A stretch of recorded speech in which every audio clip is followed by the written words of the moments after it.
3, 1, 2, 3. Tēnā koutou, tēnā koutou, tēnā koutou, katoa. Ka tangi te titi, ka tangi te kaka, ka tangi hoki ka au. Te Māori ora. I've come down to the square today to talk some shit about economics basically, and specifically about the planning system.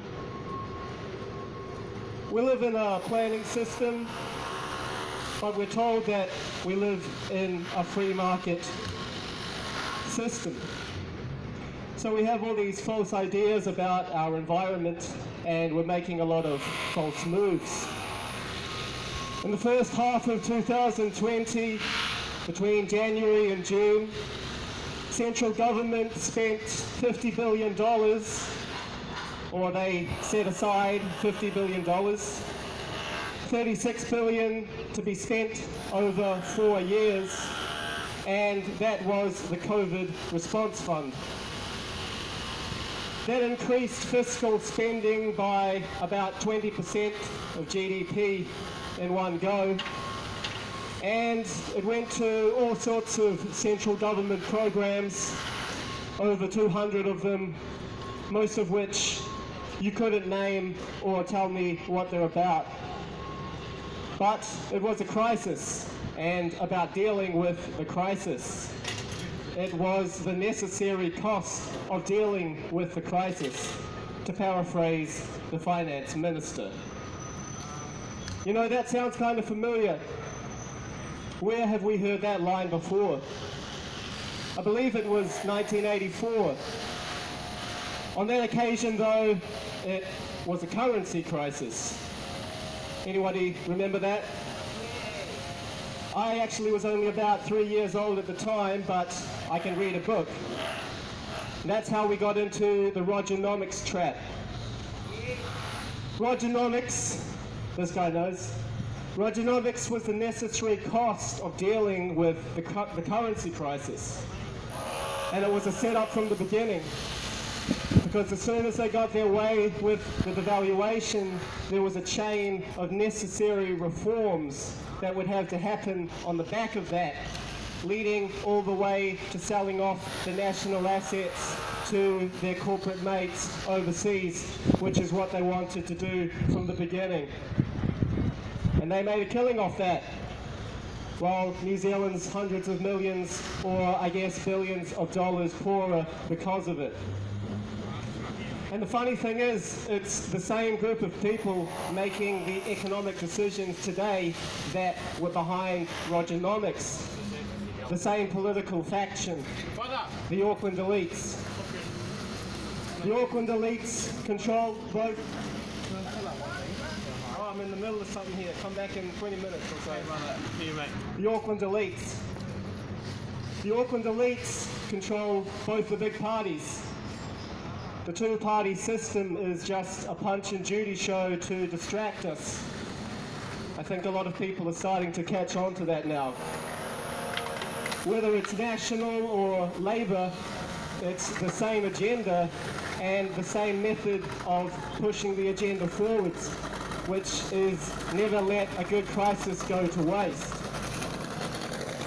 We wouldn't let Ardern lock us in our houses when we've committed no crime, like we did last year, if it weren't for the COVID crisis. We wouldn't let central government control our speech, except there was the crisis of the Christchurch mosque shooting by he who cannot be named. You and I and any ordinary citizen are horrified to see these crises happen. But the Auckland elites see these events as a perfect window of opportunity to ram through the policy changes they want. They see them as something to be seized and capitalized on immediately, and you know that's what they do. The truth is, central government needs these crises and has become addicted to them. They need the terrorism. They need the threat of economic collapse. They need the disease outbreaks. they need the hysteria about climate change. If they don't have the crisis, they can't move forward with their agenda. And that puts us in a predicament. The interests of the average citizen are completely out of line with the people controlling central government. The political elites in New Zealand are not incentivized to take the steps needed to avoid the next crisis, and they will not avoid the next crisis. Actually, they'll steer us into it. Just like they steered us into the currency crisis, and they steered us into March 15, and they steered us into this whole COVID situation. At this very moment, central government is cozying up to the Chinese communists who caused the pandemic. Yet we're supposed to believe that they're so concerned about protecting us from coronavirus. And that's why they have to take all our rights away for our own good. It's a total joke. So bottom line, here's what the rest of this century is going to look like if we keep on this path. There'll be continuing, cascading crises, and we won't even be out of the tail of the last crisis when the next one will hit. And in fact, we're already in that cycle right now. First the terrorism hit, then the pandemic, and now they're about to amp up the climate change hysteria. So it's one thing after another, and the media cycle is constantly hyping up the fear so that people lose their minds and let government do whatever they want. When each new crisis hits, the Auckland elites will tighten their grip on power a bit more. The South Island will more and more resemble a police state or a prison state, which has already started happening. Last April, the roads were all closed down. You couldn't drive from Christchurch to Dunedin or from Dunedin to Invercargill. You couldn't even go out of your house without some special excuse, just like prisoners. That is a preview, a foretaste of what the future is going to be like on a permanent basis if they get their way. Now you need a special ID to go into a store. You have to register everywhere you go, all your movements, just like a convict on parole. None of this is by mistake, it's by design. It is part of the planning system. That's a term from the American economist John Kenneth Galbraith, by the way. In the beginning, the planning system was just about ensuring profits. And that's why big business sought to co-opt government. And it's also where the advertising industry came from, because consumers couldn't be left to their own devices in deciding what to buy, because then they might not buy a product line that had been extremely expensive to produce, such as a new model of automobile or an electric refrigerator. So they invented advertising to control what you think and ultimately what you purchase and how much. So their supply would always find the requisite demand. And big business became very good at exercising that control. If you look at the really big companies, they almost never make a loss. That is not a mistake. And it's not because their product is just so good. That's what the manager of a major corporation is going to say, but that's just propaganda. It's because of planning and control. But what it also means is we have less and less free will, because for them to have a guaranteed profit means people cannot be free to choose. So that is the first big lie of neoliberalism, that big business and personal freedom always go hand in hand. And if you have any sort of problem with big business, you must be a communist. When history shows us that actually where there's big business, they will always get government on their side to reduce risk and reduce uncertainty for themselves. They use the government to cement their monopoly and their profit position. So actually, the evangelists of big business are very often communists in disguise. And it's not even the case that all big business is bad, but we've been fed a false, idealized version of it for so long that it is necessary to stress the opposite point of view at this stage. The other big lie of neoliberalism is that corporations are only ever after money. That's another dogma from neoclassical economics, which I studied a long time ago for some weird reason. But the theory is that a firm always seeks to maximize profit. They don't.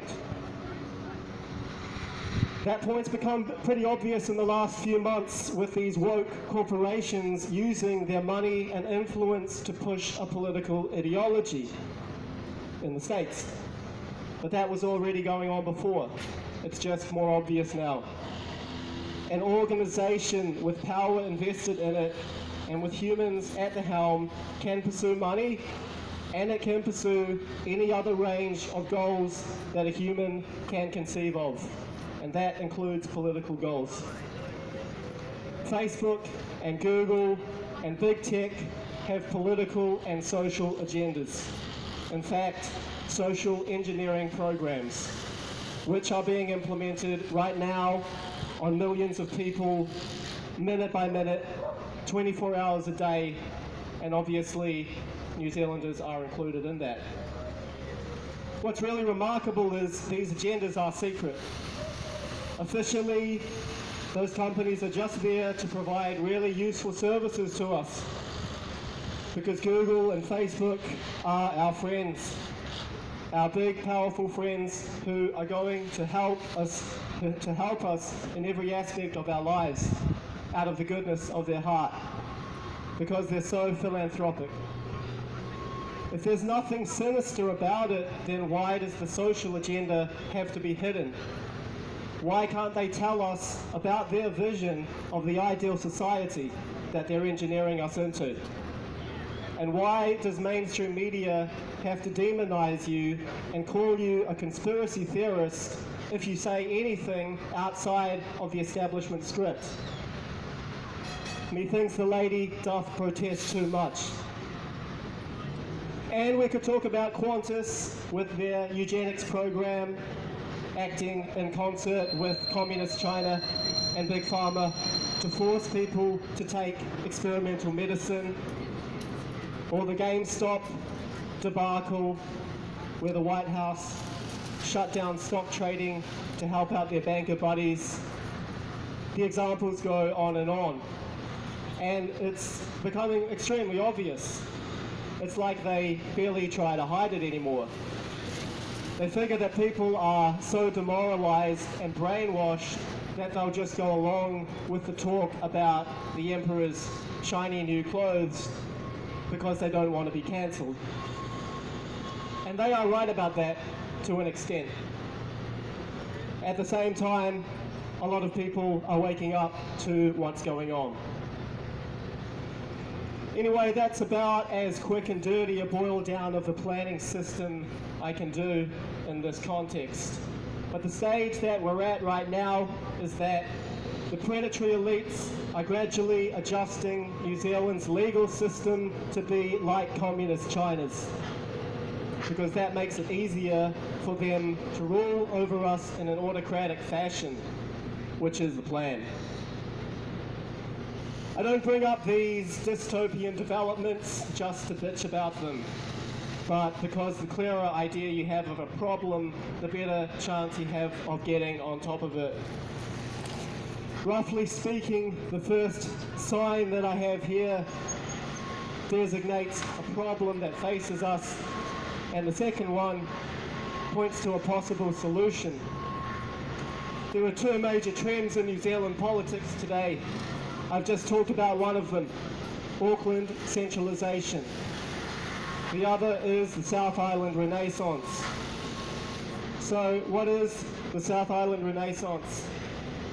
It means the South Island coming into its own, starting to shed that colonial complex about being bumpkins in a South Pacific outpost who need to be ruled from England, and starting to think more in terms of being a state. feeling that we might be up to the task of having our own parliament and making our own laws. It's an old idea going back to the 19th century, and it's currently undergoing a revival. There's a growing sense that the current arrangements with all our local affairs being dictated from afar isn't working. There's a push for independence. Some of that is coming from Timaru, some of it from Nelson, some of it from Dunedin, and some of us in Christchurch feel the same way. For my part, I don't belong to any organisation or group. I'm just speaking as a South Island resident who takes an interest in what's going on around me.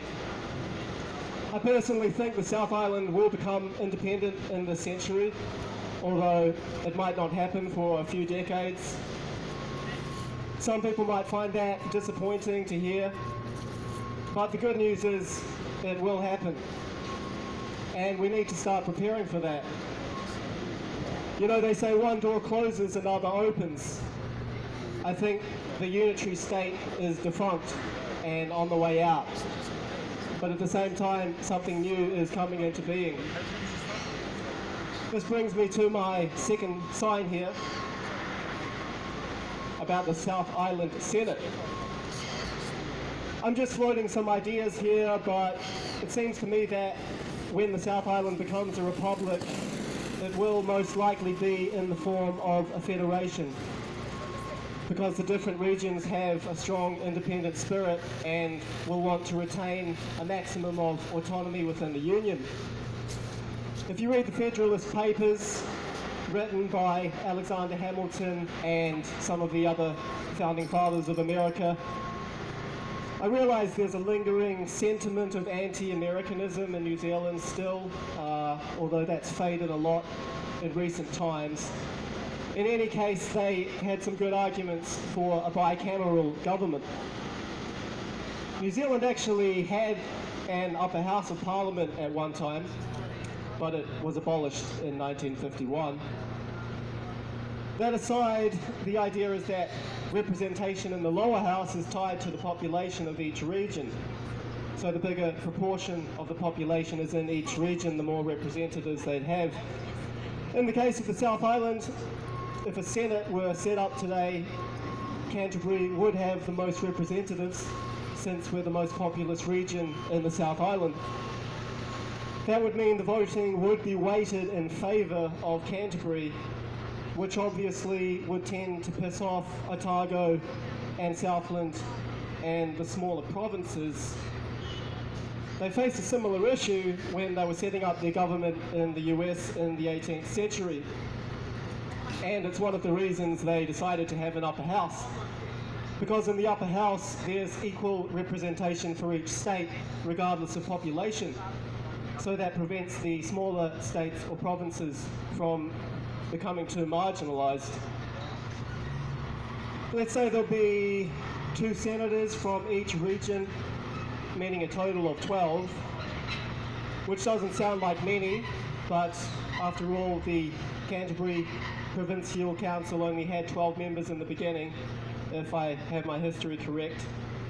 And a lot of the municipal boroughs in medieval England only had 12 members on their local councils. So there is some precedent for a smaller body of that size. But at any rate, those are details which can be negotiated. Having 2 houses makes it harder for bad laws to be passed, since the law has to be confirmed not just by a majority of the people, but also a majority of the states or of the provinces. Then there is less chance of a corrupt little cabal forming who pass laws just to suit themselves and screw over the people, which would be a nice change. I think you can agree. Well, that's all I wanted to say today. A lot of people will tell me that this notion of a South Island Republic is pie-in-the-sky stuff, and they're entitled to their opinion. But I see a lot of potential in Te Waipounamu, which will not be realized so long as we are stuck in the unitary state, but could be unlocked by us becoming a republic. I find the idea of a South Island republic exciting and inspiring, but the prospects of the unitary state over the next 25, 50 or 75 years is dismal and at best mediocre. So in the 80s and 90s, the Auckland elites systematically deceived us and betrayed their trust to hollow out and loot our national forestries, steel, shipping, banks, energy and airlines, using the cover of Rogernomics, a form of pseudoscience. And this was done consciously and cynically. It was a heist and they were caught red-handed. It's all in the history books. Now they're coming back to clear out the remaining valuables. They're fixing to sell out our rights, our freedom, our real estate, our moral equilibrium and our cultural potential. And to quote George W. Bush, "Fool me once, shame on you. But if you fool me, you can't fool me again." And on that note, I'd like to thank you for listening and wish you a good afternoon.